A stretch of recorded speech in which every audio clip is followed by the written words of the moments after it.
আজ আমি আপনাদের ঘুরে দেখাবো দার্জিলিং এর সুপরিচিত মন্দির, আর থাকছে এই মন্দিরের কিছু অজানা ইতিহাস। চলুন তাহলে দেখে নেওয়া যাক।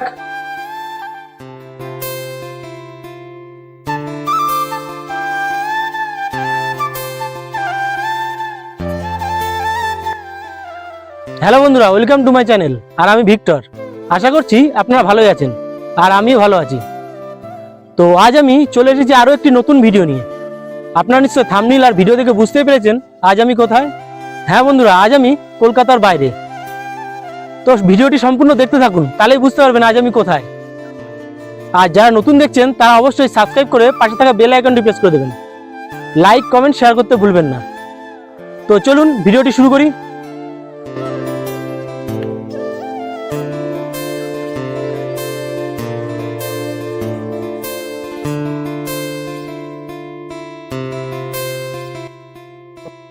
দার্জিলিংকে বলা হয় পাহাড়ের রানী। পর্যটকদের খুব প্রিয় একটি গন্তব্য স্থান হলো এই দার্জিলিং। মেঘে ঢাকা এই শহর প্রাকৃতিক সৌন্দর্যের জন্য সমৃদ্ধ। আমরা এখন চলে এসেছি পিস প্যাগোডা এবং জাপানিজ মন্দিরে। এখানে কোনো টিকিট লাগে না, গাড়ি পার্কিং করতে হয়, পার্কিং এর চার্জও লাগে না। এখানে প্রাকৃতিক পরিবেশ খুবই সুন্দর। আপনারা এখানে এই প্যাগোডা মেঘে ঢাকা থাকলে একরকম সুন্দর, আর মেঘে না ঢাকা থাকলে আরো একরকম সৌন্দর্য। তাই এখানে আপনারা যখনই আসবেন তখনই ভালো লাগবে।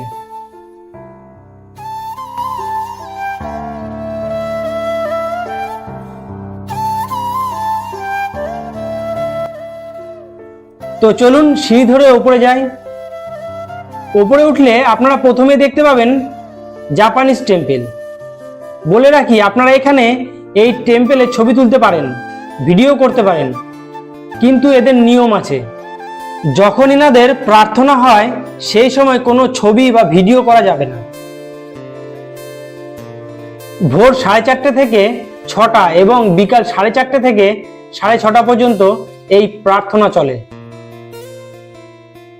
ভোর 4:30 থেকে সন্ধ্যা 7টা পর্যন্ত এই মন্দির খোলা থাকে।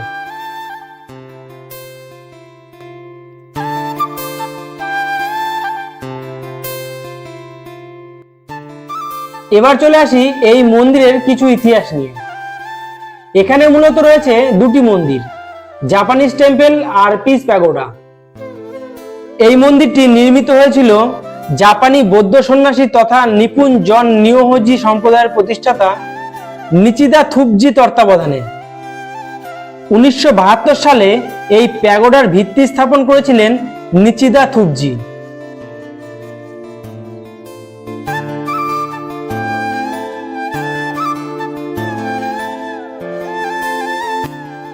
নিচিদা থুপজি গান্ধীজির অহিংসা দর্শন তাকে প্রভাবিত করেছিলেন। দ্বিতীয় বিশ্বযুদ্ধের ভয়ঙ্কর ধ্বংসলীলায় তিনি খুবই বিচলিত হয়েছিলেন। প্রেম ও মানবতা প্রচার করতে বিশ্বের নানা দেশে তিনি শান্তি প্যাগোডা গড়ে তোলেন। 1992 সালে দার্জিলিং এ এই প্যাগোডাটি উদ্বোধন করা হয়।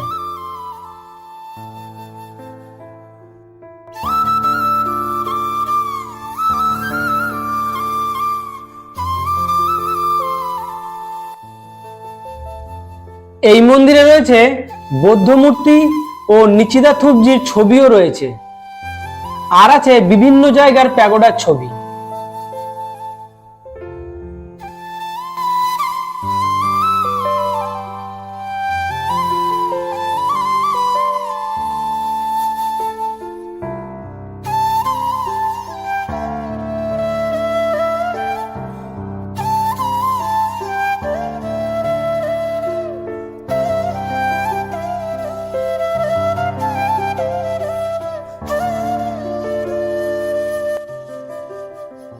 মন্দির দর্শনের পর যেতে হবে প্যাগোডা। সেখানে গৌতম বুদ্ধের 4 অবতারের মূর্তি রয়েছে। 4 অবতারে রয়েছে উপবিষ্ট, দণ্ডায়মান, শায়িত এবং ধ্যানান্ত মূর্তি। গৌতম বুদ্ধের জীবন কাহিনীর ওপর ভিত্তি করে বানানো অলৌকিক দৃশ্য আপনাদের মুগ্ধ করবেই।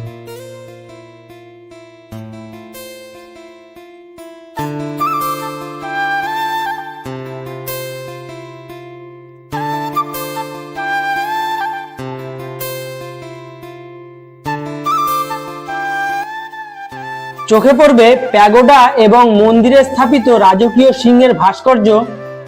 বিশ্ব মানবতা ও অহিংসার প্রতীক এই প্যাগোডা জাপানের নিজস্ব স্থাপত্য শৈলী অনুযায়ী নির্মিত এই প্যাগোডা।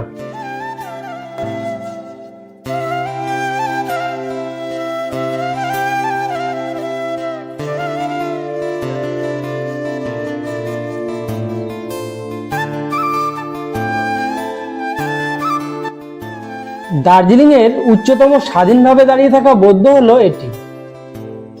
এর দৈর্ঘ্য হলো প্রায় 285 মিটার এবং ব্যাসার্ধ 23 মিটার।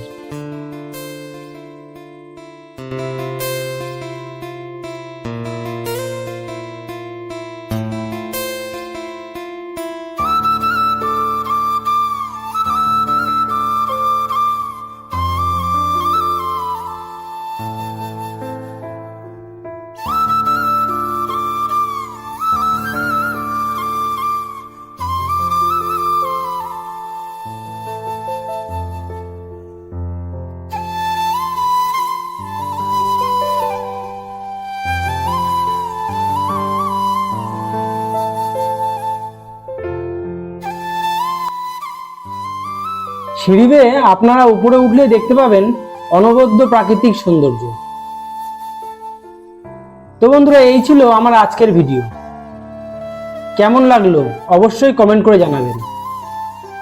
আর যারা নতুন দেখছেন তারা সাবস্ক্রাইব করে পাশে থাকা বেল আইকনটি প্রেস করে দেবেন, যাতে করে আমার পরবর্তী ভিডিওর নোটিফিকেশনটি আপনারা সবার আগে পেয়ে যাবেন।